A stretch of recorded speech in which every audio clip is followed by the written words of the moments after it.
Assalamualaikum warahmatullahi wabarakatuh. Selamat datang kembali di channel Pen and Fashion, channel yang menyuguhkan video cerita bergambar seputar misteri. Simak terus video dari kami.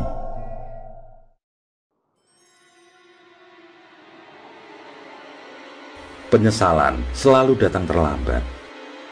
Dan dari penyesalan itulah seseorang akan belajar tentang hikmah dari sebuah perjalanan hidup.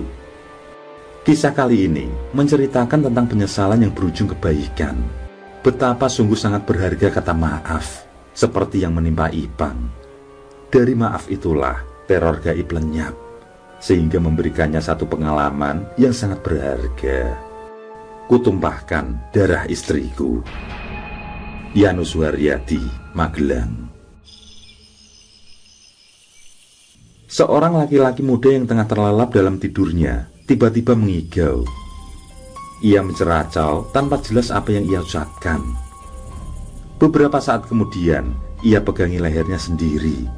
Bukan sedang mencekik diri sendiri, melainkan ia terlihat kesulitan untuk bernafas. Semakin lama, terdengar dengkuran yang semakin keras.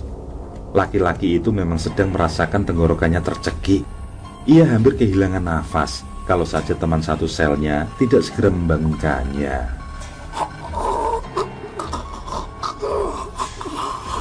"Istighfar bro, istighfar!" ucap teman satu sel yang membangunkan si laki-laki. Tidak lama berselang, deru nafasnya sudah mulai kembali dengan teratur. Dalam pandang mata yang sayu itu pun kembali mengatakan hal yang sama. Dia datang lagi. Lalu tatapannya pun kosong, seakan menerawang pada suatu waktu atau suatu kejadian yang telah berlalu. Kita berada di sini memang membawa dosa masing-masing. Itu sudah resiko untuk kita. Lebih baik kembali tidurlah. Bukankah katamu besok kamu sidang? Kedua laki-laki itu pun kembali mencoba untuk memejamkan mata. Tapi bukan rebah seperti tidurnya orang pada umumnya. Mereka tidur dalam keadaan jongkok. Sel yang tidak begitu luas itu ditempati kurang lebih 12 tahanan. Mereka memang belum berstatus napi karena belum mendapatkan vonis dari hakim. Tapi laki-laki itu sudah memperkirakan kalau tuntutan hukuman yang akan ia terima setidaknya 15 tahun penjara. Laki-laki yang baru saja mengigau itu lantas berdiri, memegang jeruji besi yang kokoh. Ia terlihat seperti jangkrik yang berada di dalam kandang bambu. Mata laki-laki itu tiba-tiba nanar dan tubuhnya kembali tegang ketika ia melihat sebuah bayangan perempuan bersimbah darah mendekati selnya. Ia menutup muka dengan kedua tangannya. Ia memang tidak ingin melihat penampakan yang mengerikan itu. Tapi telinganya masih mendengar suara tangis seorang perempuan. "Mas, maafkan aku, Mas. Maafkan aku," kata perempuan itu dalam isak tangisnya. Si laki-laki memang tidak menjawab secara lisan. Namun jauh di dalam lubuk hatinya, ia mengatakan bahwa ia tidak akan pernah memaafkan perempuan itu. Perempuan yang tidak lain adalah istrinya.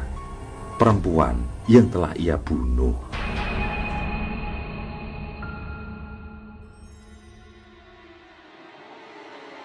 Hari itu, setelah melalui persidangan yang cukup menguras emosi, pengadilan pun menjatuhkan vonis 15 tahun penjara. Laki-laki bernama Ipang itu dinyatakan terbukti bersalah telah membunuh istrinya sendiri. Pengadilan pun menanyakan, apakah Ipang akan menerima putusan ataukah mengajukan banding. Ipang yang merasa bahwa apa yang ia lakukan adalah karena membela harga diri pun mengajukan banding. Ia merasa ulah istrinya lah yang menyebabkannya menjadi gelap mata. Beberapa hari kemudian, persidangan pun dibuka kembali. Perdebatan alot antara tim kuasa hukum terdakwa dan para penuntut pun terjadilah. Adu argumentasi berlangsung ketat. Hingga akhirnya, setelah negosiasi ini dan itu, yang tentu saja sangat memusingkan kepala Ipang, Akhirnya hakim mengetok palu untuk memberi pidana selama 9 tahun, subsidi 6 bulan. Sore itu, status kehidupan Ipang pun berubah. Ia yang semula adalah orang bebas, seorang pekerja yang memiliki cukup penghasilan, kini menjadi seorang narapidana yang hidup di lingkungan serba terbatas. Pingin nyaman, kamu punya fulus apa enggak? Begitulah kalimat yang ia dengar sore itu. Ia menggeleng. Ia telah menerima putusan sebagai penebus dosa yang telah ia lakukan. Ipang mula-mula dimasukkan ke blok C, blok khusus untuk karantina. Ia tidak lama tinggal di sana. Selanjutnya, oleh petugas ia dimasukkan ke blok H, blok di mana berisi napi-napi kasus pidana.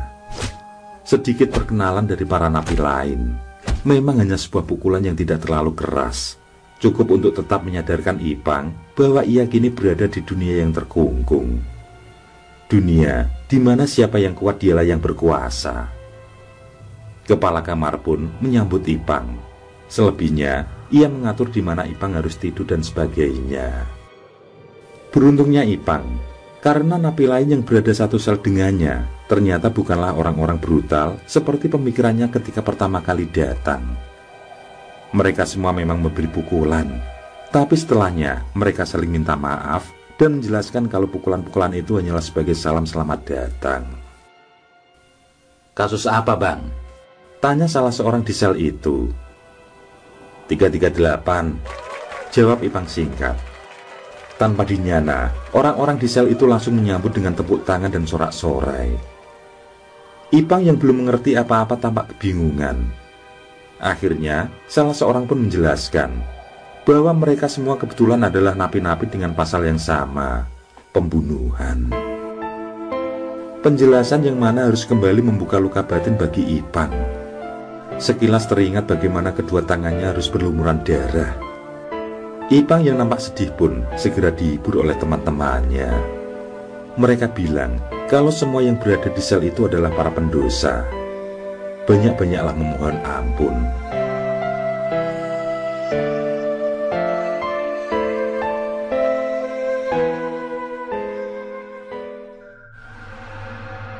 Sekitar pukul 5 sore, semua napi pun diabsen pada masing-masing sel. Pintu sel kemudian dikunci. Suasana yang semula ramai mendadak sunyi sepi. Lorong-lorong yang menghubungkan blok satu ke blok lain pun terlihat mencekam. Nyaris tidak ada cahaya di sana. Temaram, kelam, seakan menyimpan berjuta cerita dari para penghuni di sana. Seseorang lantas berbisik pada Ipang, kalau menjelang maghrib, demit, setan, lelembut, apapun itu suka berkeliaran dan menampakkan diri. Jadi dilarang gaduh karena mereka sangat suka membuat kesurupan. Ipang hanya membisu ketika teman-teman satu selnya saling bercerita satu dengan yang lain. Ia memang tidak ingin berurusan dengan para lelembut penghuni rutan, apalagi ketika sosok Santi, almarhumah istrinya, semakin kerap menghantuinya. Waktu pun berjalan dengan sangat lambat bagi Ipang. Setelah berjamaah sholat Isya, semua tampak berada di posisi masing-masing. Memang masih ada yang membaca Al-Quran, namun dari 13 orang di sel itu, hampir kesemuanya sudah memejamkan mata. Ipang yang berada di posisi dekat kamar mandi nyaris tidak bisa tidur. Malam itu ia merasakan bulu kuduknya merinding. Ia juga mencium aroma anjir darah. Ketika semua teman selnya sudah terlelap, tinggallah Ipang sendiri yang masih terjaga. Aroma anjir itu terasa semakin pekat menusuk hidungnya. Sebuah tangisan tiba-tiba terdengar dari luar sel. Ia hafal suara tangis itu, tangis istrinya. Beberapa detik berikutnya, Ipang dengan pikiran yang berada di tengah antara sadar dan tidak, melihat istrinya sudah berdiri di dekat pintu sel tahanan.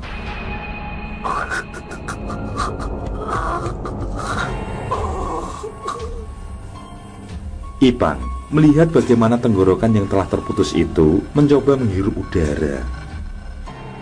Sementara darah merah kehitaman terus menyembur dari luka menganga itu. Sosok bermandi darah itu pun mulai mendekat ke arah Ipang. jeruji dari besi itu dengan mudahnya ditembus begitu saja. Sosok itu dengan mudah juga melewati teman-teman satu sel. Orang-orang yang dilewati pun seakan tidak merasakan apapun. Ipang yang merasa ngeri karena penampakan itu lantas bangkit dan mencoba membangunkan teman di sebelahnya. Ipang minta tolong dengan suara yang sangat gugup dan panik. Berkali-kali ia menggoyang-goyangkan tubuh temannya. Mas, tolong maafkan aku, Mas. Sosok dengan leher menganga lebar itu kembali mengucapkan permintaan maaf. Kali ini bahkan dengan kedua tangan maju seakan hendak memeluk Ipang. Ipang semakin ketakutan. Ia juga semakin keras mengguncang tubuh temannya. Tapi jangankan terbangun, temannya justru tidur semakin nyenyak. Ipang yang tidak kuasa melihat sosok menyeramkan itu pada akhirnya tidak bisa berbuat apa-apa. Sampai akhirnya ia pun limbung, lalu tidak sadarkan diri. Sementara itu, sosok perempuan bersimbah darah yang dilihat Ipang juga sudah menghilang tanpa bekas.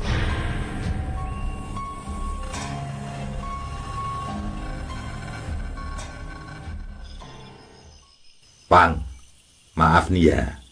Sebenarnya, siapa orang yang kamu bunuh itu? Tanya kepala kamar di satu malam. Kepala kamar sudah 3 atau 4 kali melihat Ipang ketakutan tanpa sebab yang jelas. Mendapat pertanyaan itu, Ipang hanya bisa menggelengkan kepala. Kedua tangannya lalu menutupi wajahnya, seakan ia sedang merasakan sesuatu yang sangat berat. Kepala kamar tidak memaksa Ipang untuk bercerita. Ia hanya minta Ipang untuk sering-sering beristighfar. Kepala kamar sudah hendak meninggalkan Ipang untuk tidur. Namun ia mengurungkan niatnya, lalu kembali menatap Ipang dengan tajam. Lalu bisiknya pada Ipang, "Selama aku berada di sel ini, aku memang sudah kenyang berinteraksi dengan para dedemit penghuni rutan ini. Namun baru kali ini aku menjumpai napi sepertimu. Tubuhmu bau anyir, bau darah. Aku yakin arwah atau apapun orang yang telah kau bunuh itu pasti mengikutimu. Entah dia memendam rasa dendam atau apapun itu, yang jelas urusanmu dengannya belum selesai." Ipang tidak menjawab secara lisan apa yang dikatakan kepala kamarnya. Namun jauh di dalam lubuk hatinya, ia memang membenarkan. Memang masih ada dendam di antara ia dan korban. Masih ada urusan yang belum selesai. Sebenarnya mudah, tapi keadaanlah yang membuatnya sulit. Padahal antara ia dan korban bukanlah orang asing. Ini hanya antara Ipang dengan almarhum istrinya. Namun untuk bercerita, dada Ipang masih terlalu sesak, terlalu sakit untuk sekedar terkenang kembali pada peristiwa itu.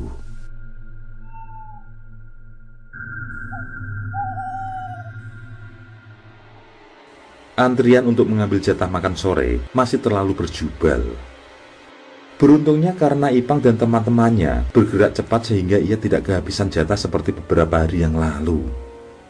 Tinggal menunggu 3 antrian sebelum ia juga mengambil jatah. Ia yakin menu kali ini tetaplah sama, dan sebenarnya memang selalu sama. Tibalah giliran Ipang mengambil nasi dan lauk. Petugas dengan cekatan memberikan jatah makanannya. Tidak ada yang aneh dari menu makanan itu. Sepiring nasi, sedikit sayur, dan lauk mewah berupa cuilan ikan asin. Semua berubah saat ia mencoba tersenyum pada petugas ransum. Awalnya ia hanya bermaksud mengucapkan terima kasih seperti biasanya. Namun saat ia menatap wajah petugas itu, betapa terkejutnya Ipang, karena wajah yang ia lihat adalah wajah istrinya. Wajah dengan hiasan darah yang menyembur dari lehernya yang menganga lebar. Ipang pun kaget sembari berteriak-teriak histeris. Alhasil, jatah makanan di tangannya pun tumpah tidak karuan. Ia melihat istrinya mendekatinya. Ipang semakin ketakutan. Ia melihat istrinya mendekat seraya memohon maaf. Mas, maafkan aku, Mas. Maafkan aku. Berkata demikian, sembari kedua tangan istrinya mengarah ke arahnya. Ipang tersadar ketika salah seorang petugas mengguyurnya dengan segayung air. Awalnya ia memang gelagapan, namun setelahnya ia justru menangis terseduh. Napi lain yang berempati mencoba menenangkannya, namun bagi yang merasa kalau Ipang hanyalah napi cengeng, justru menghardiknya karena dirasa memperlambat waktu pengambilan jatah makan.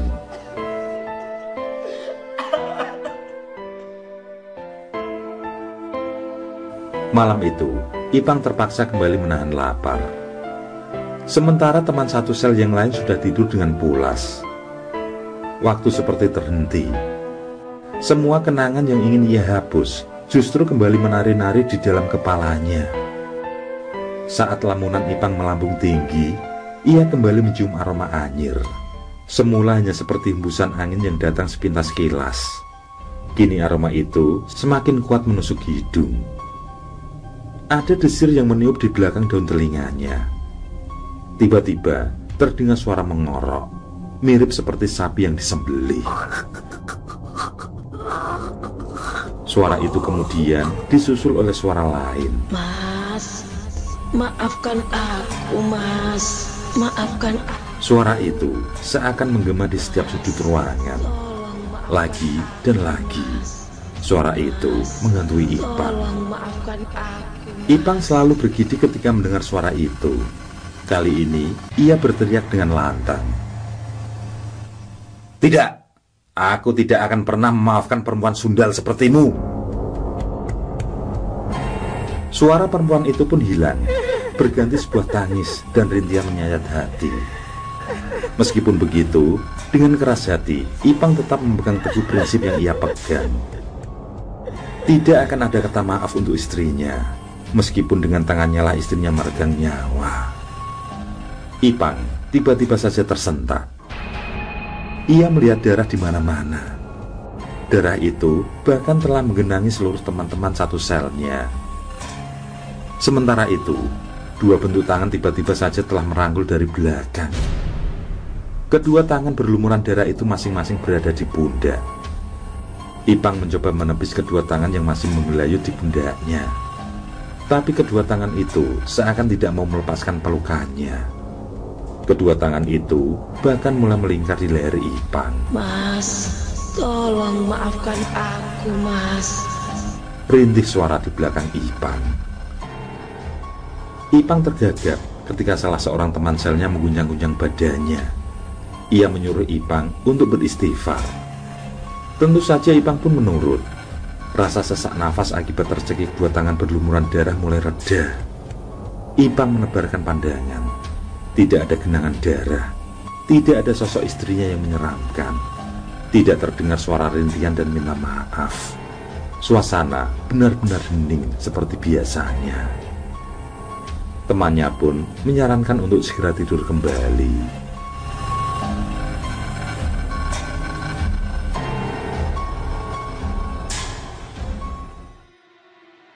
Bulan demi bulan berlalu dengan sangat lambat.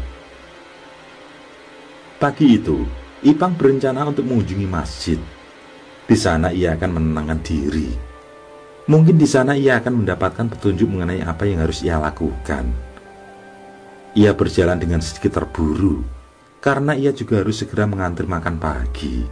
Perutnya benar-benar lapar. Ipang melambai ke sana kemari ketika melihat orang yang ia kenal. Benar-benar suasana pagi yang cerah. Semua fasilitas yang disediakan juga ramai terisi oleh para napi. Sesampai di masjid, ternyata kepala kamar sudah berada di sana. Mungkin ketika ia mandi, kepala kamar sudah terlebih dulu pergi. Ia juga melihat Badak, perampok sadis yang juga membunuh korbannya di kasus terakhirnya. Ipang juga melihat beberapa nama kondang lain yang ia ketahui dalam kasus pembunuhan sadis. Saat itulah Ipang langsung jatuh bersimpuh. Ia menangis ketika melihat deretan para pembunuh itu tengah khusyuk berzikir. Bukan saja karena ia teringat akan dosa-dosanya sendiri, ia juga menyadari bahwa ada predikat lain di belakang namanya, yaitu seorang pembunuh. Ipang pun segera larut dalam penyesalan yang paling dalam. Ia mengucap istighfar berkali-kali, mungkin puluhan atau ribuan kali, sampai-sampai ia tidak mendengar lonceng tenda jam makan telah berbunyi. Teman-teman di masjid itu pun segera mengajak Ipang untuk mengantri.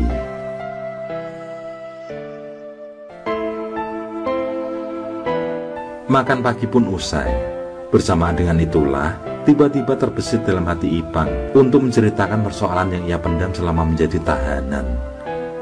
Maka ia pun mengajak kepala kamarnya untuk kembali ke masjid.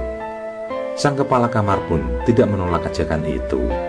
Justru dengan senang hati, ia akan membantu sebisanya kepada napi yang berkeluh kesah padanya.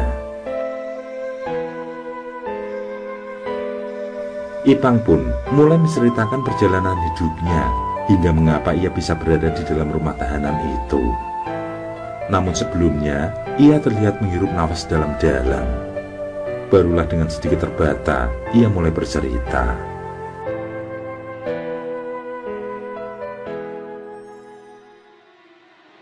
Saya dulu adalah seorang kepala tukang bangunan. Pekerjaan saya tidak menetap di satu kota, karena saya harus ikut proyek ke sana kemari. Sampai pada suatu ketika, di akhir tahun 2010, pimpinan proyek mengatakan kalau beliau mendapatkan tender untuk membangun sebuah gedung perkantoran di sebuah kota di Jawa Timur. Target pekerjaan selesai yaitu 4 bulan, dan lusa kami harus sudah berangkat. Maka pada waktu yang telah ditentukan, kami pun berangkat.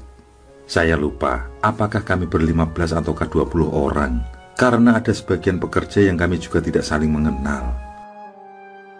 Di kota itu, kami pun membangun tenda untuk keperluan kami sehari-hari. Selama masih ada di masjid atau musola di dekat proyek kami, itu sudah sangat membantu buat kami. Kami bisa minta izin untuk sekedar mandi dan keperluan sehari-hari. Sebulan berada di sana, saya mulai kenal dengan seorang perempuan. Ia mengaku bernama Santi. Parasnya cukup manis, orangnya ramah, dan tentu saja ia memiliki tubuh yang bersih, padat berisi. Kami sering bertemu saat berada di warung. Dari sanalah kami mulai saling memperkenalkan diri. Pada awalnya, saya tidak tahu apa status perempuan itu. Dalam artian, apakah ia seorang ibu rumah tangga atau masih sendiri? Apakah ia bekerja atau mahasiswi? Dan lain-lain. Untuk sekedar menanyakan kepada pemilik warung pun rasanya sungkan. Namun seiring berjalannya waktu, pada akhirnya saya sering melihatnya diantar ke sana kemari menggunakan mobil. Dan saya mulai penasaran. Karena rupanya bukan satu laki-laki saja yang sering bersamanya. Saya mencoba berpikir positif. Namun pada akhirnya, saya harus menyimpan pikiran positif saya. Karena tingkah laku sang sopir tidak memperlihatkan kalau ia adalah seorang sopir. Mereka terlalu mesra, terlalu dekat untuk bisa dikatakan sebagai penumpang dan sopirnya. Jujur, saya memang bukan siapa-siapa. Tapi entahlah, yang jelas saya merasa cemburu yang kuat. Pada suatu ketika, setelah kurang lebih 3 bulan saya mengenalnya, saya pun memberanikan diri untuk menyatakan perasaan saya. Yang mana pada saat itulah, saya mendapati sebuah kenyataan bahwa dengan jujur ia mengatakan siapa ia sebenarnya. Utamanya mengenai profesinya, yang, maaf, adalah seorang wanita penghibur. Namun meski saya terkejut, dalam hati yang terdalam, justru saya merasakan kalau saya iba, kasihan. Saya berempati, dan saya ingin mengentaskan dari pekerjaan yang ia tekuni saat itu. Dalam pada waktu proyek yang menyisakan kurang lebih sebulan lamanya, saya mencoba mendekatinya dari hati ke hati. Saya juga jujur bahwa saya hanyalah seorang tukang batu, kuli proyek. Saya tidak mempunyai mobil bagus seperti yang sering saya lihat ketika para laki-laki menjemputnya. Yang pasti, kalau untuk urusan materi yang berlebih, saya menyerah. Namun kalau untuk urusan hidup yang lebih baik, saya akan berusaha bersama menuju ke arah itu. Berkali-kali saya meyakinkan bahwa saya tidak akan pernah mempermasalahkan masa lalunya. Prinsip saya, masa lalumu itu milikmu, masa laluku itu milikku, dan masa depanlah milik kita. Saya seringkali menanyakan, apa iya kamu akan terus begini?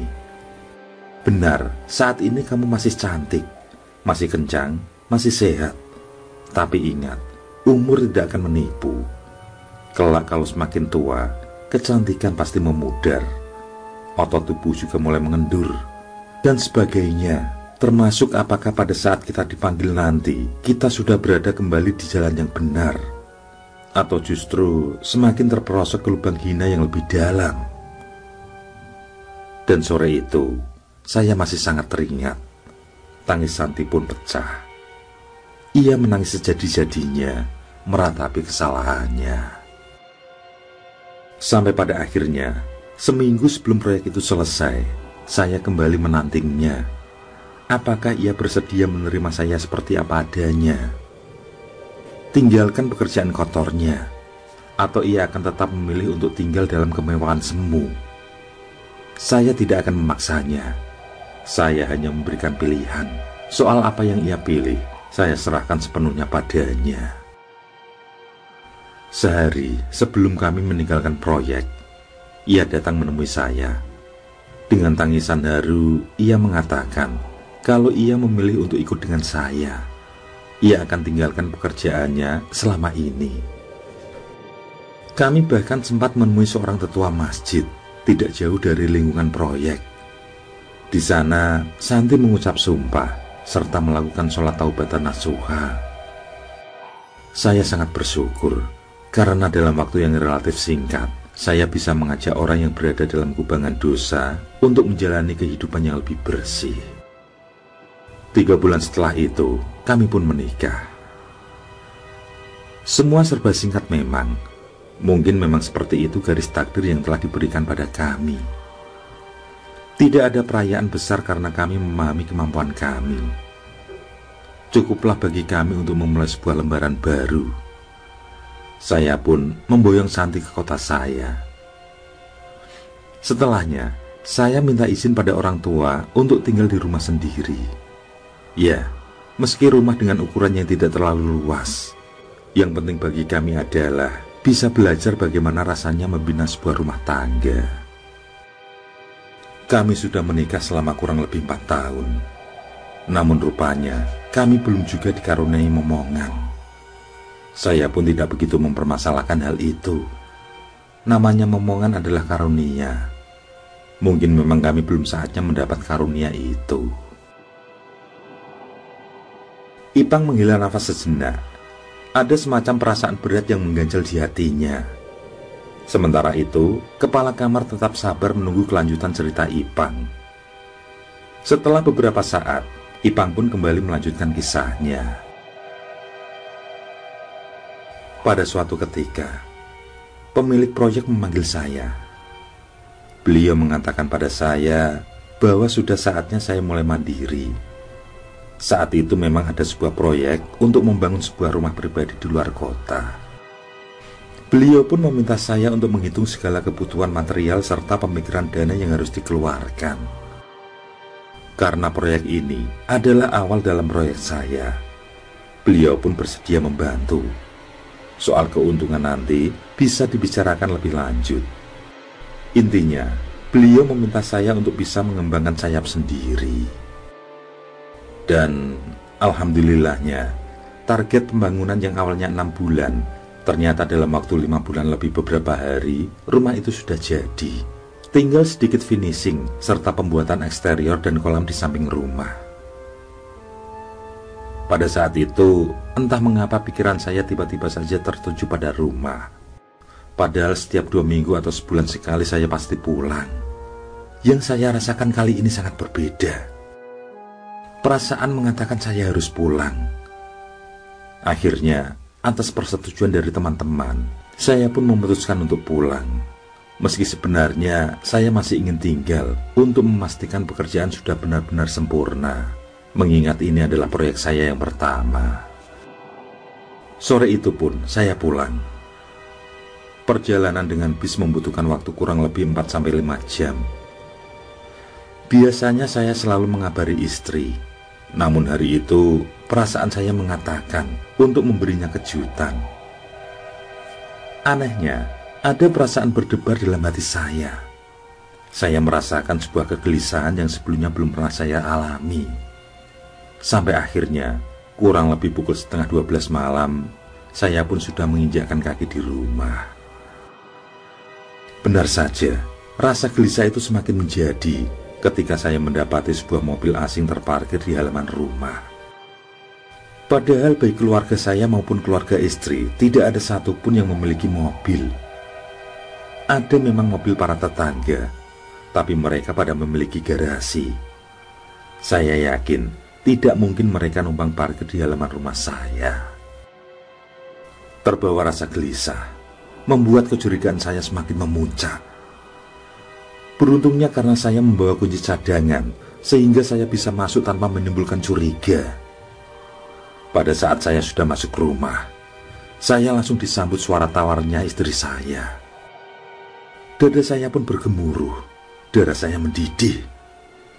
Saya langsung menghambur ke dalam kamar, karena saya yakin pasti ada orang lain di rumah saya. Dan beruntung bagi saya, karena pada saat itu pintu kamar tidak dalam keadaan terkunci. Ipang kembali terdiam, raut wajah kecewa, marah, dan sedih langsung bercampur aduk. Di dalam kamar, saya mendapati istri saya sedang bermesraan dengan laki-laki. Saya tidak mengenal siapa laki-laki itu. Saya pun mengeluarkan segala kata sumpah serapah. Saya tidak peduli lagi. Saya hantam laki-laki itu. Sialnya, laki-laki itu bukannya kabur, ia justru malah melawan. Beberapa kali ia juga memasukkan kepalan tangannya ke muka saya. Pada saat itu, istri saya bukannya melerai, ia justru ikut membantu laki-laki asing itu melawan saya. Saya yang terbawa emosi pun tidak peduli lagi kalau kepalan tangan saya sudah mengenai wajah istri saya. Saya sekilas ingat, laki-laki itu kabur dari kamar. Namun rupanya bukan kabur dari rumah, melainkan ia menuju dapur untuk mengambil sebilah pisau. Keduanya secara membabi buta terus menyerang saya.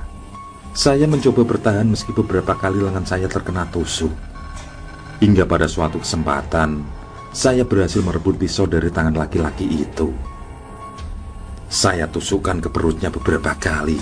Ia mengerang dan kabur keluar rumah.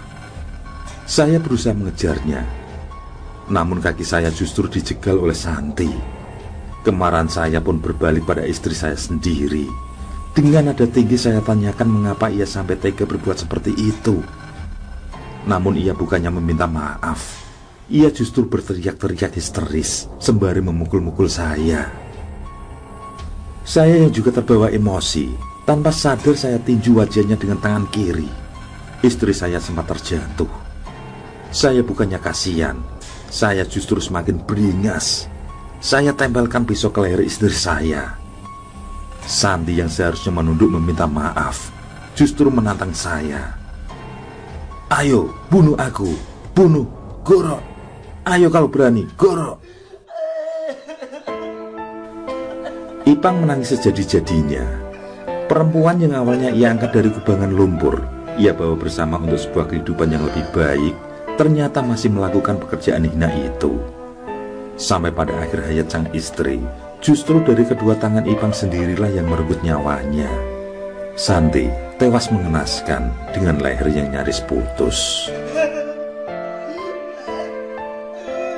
Kepala kamar termenung mendengar penuturan Ipang. Ia bisa memahami bagaimana bila dirinya berada pada posisi itu. Ipang yang berjuang mengentaskan istrinya, namun dengan mudahnya ia dikhianati. Betapa pasti hancur hatinya. Mungkin rasa sakit yang dirasakan Ipang memang terlalu dalam. Hingga sampai detik ini, ia belum sudi memaafkan istrinya. Bahkan sampai Korin istrinya selalu datang menghantui.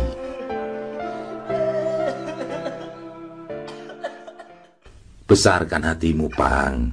luaskan hatimu, lapangkan dadamu. Aku paham kamu hancur. Aku paham niat baikmu mendapat balasan yang sangat mengecewakan.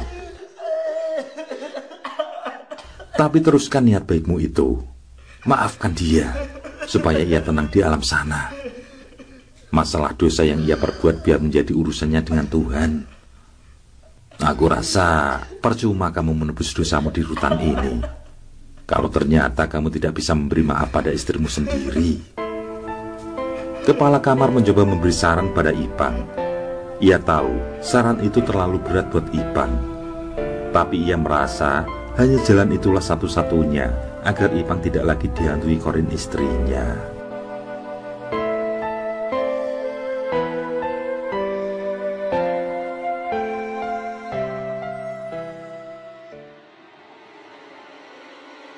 Ipang tetap menjalani hari-hari di rumah tahanan dengan membawa kekerasan hati. Ia bersumpah sampai mati pun tetap tidak akan memaafkan istrinya. Untuk urusan kesalahannya telah membunuh, ia sudah menebus dengan menjalani hari-hari sebagai tahanan. Tapi untuk kesalahan istrinya, ia tidak akan pernah memaafkannya. Dan atas kekerasan hatinya itulah, Korin sang istri pun tetap memberi teror yang tiada henti. Hampir dalam segala aktivitas di setiap waktu, sosok sang istri dengan penampakan yang berdarah-darah selalu membayangi kemanapun ia pergi. Rintihan demi rintihan yang menyayat hati selalu berdenging di telinganya. Terbawa pikiran yang semakin lelah, tubuh Ipang yang semula gagah berotot kini tak ubahnya seperti tulang berbungkus kulit. Teman-teman satu selnya juga mengeluh kalau tubuh Ipang mengeluarkan bau tidak sedap, anyir, amis seperti darah. Bukan itu saja, Ipang kerap kali mengigau dan menceracau seakan ia sedang beradu mulut dengan seseorang. Beberapa teman menyarankan agar Ipang menelepon keluarganya. Mungkin dengan sedikit melepas rindu, hatinya bisa menjadi tenang. Ipang diberi waktu 3 menit untuk menelepon keluarganya. Tentu waktu yang diberikan juga berdasar uang yang Ipang bayarkan pada penjaga. Ia begitu bahagia saat ibunya mengangkat teleponnya. Mereka saling menanyakan kabar masing-masing, menanyakan kesehatan dan sebagainya. Namun perbincangan yang sedang hangat-hangatnya itu tiba-tiba terjeda. Ipang justru mendengar suara orang ngorok, persis seperti yang ia dengar saat istrinya menggelepar sekarat. Suara itu terus berlanjut, sampai pada akhirnya suara itu lagi-lagi terdengar di telinga Ipang. Mas, maafkan aku, Mas. Maafkan aku. Suara ibunya beralih menjadi suara yang lain. Ipang pun ketakutan. Ia nyaris melemparkan ponsel itu, kalau tidak mengingat bahwa ponsel itu adalah milik penjaga. Penjaga yang keheranan melihat tingkah Ipang, segera mengambil ponselnya. Penjaga pun mendengarkan suara yang keluar. Itu adalah suara sang ibu. Penjaga menyodorkan ponselnya pada Ipang. Namun Ipang menggeleng. Bahkan tanpa berpamitan, ia segera menggeloyor pergi begitu saja.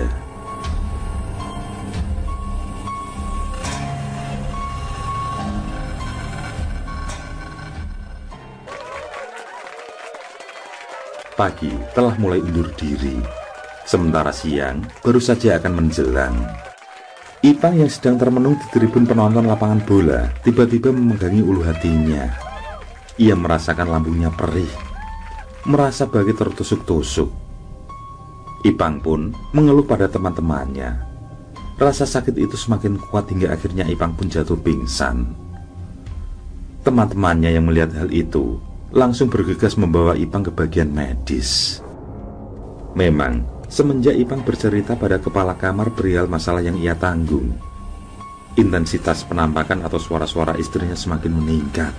Mungkin karena hal itulah pikiran Ipang semakin terkuras. Hal mana berdampak pada meningkatnya asam lambung. Hingga kini, ia harus tidak sadarkan diri, saking menahan sakit pada ulu hatinya. Ipang sedang duduk di bangku rumah, ketika istrinya datang membawakan segelas kopi. Istrinya pun tersenyum manis sembari mempersilahkan suaminya untuk minum. Ipang tampak tertegun melihat senyum istrinya. Sang istri pun tiba-tiba duduk berpangku, seakan ia adalah seorang hamba sahaya yang sedang menghadap rajanya. Sang istri yang semula menyungging senyum, kini berbalik arah dengan menangis sejadi-jadinya.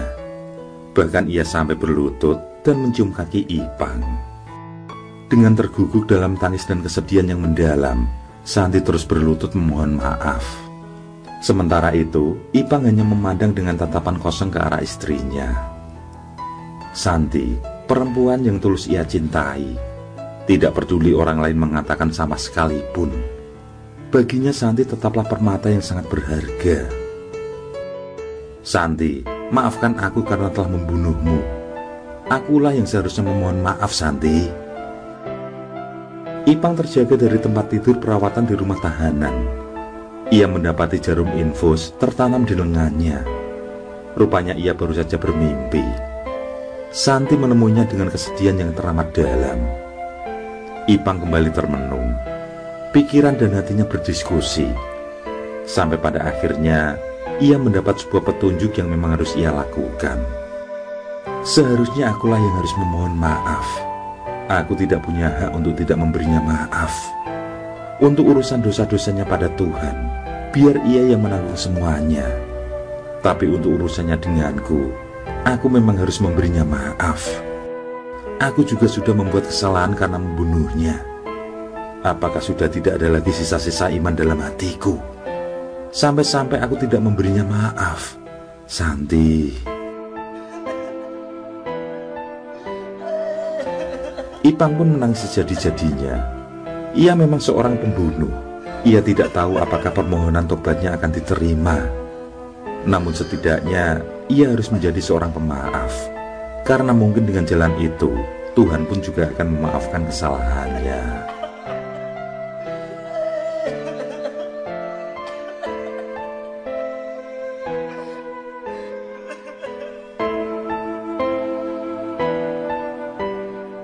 Waktu yang berjalan dengan sangat lambat itu pada akhirnya sampai juga pada sebuah ujung penantian.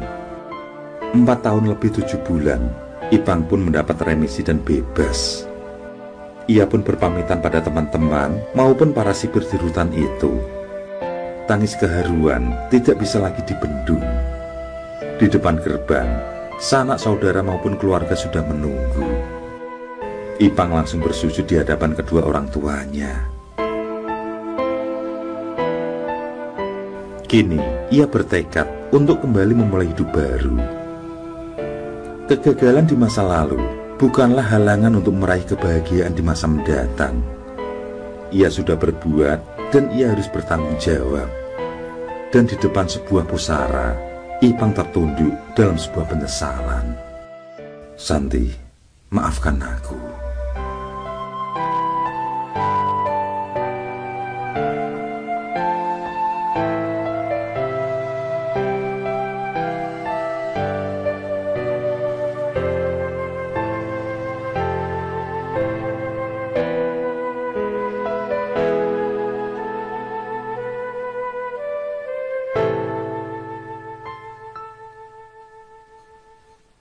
Oke, terima kasih. Semoga kawan-kawan terhibur dan untuk ke depan, semoga channel ini bisa lebih baik lagi. Akhirul kalam, wassalamualaikum warahmatullahi wabarakatuh. Sesandingan hormat kali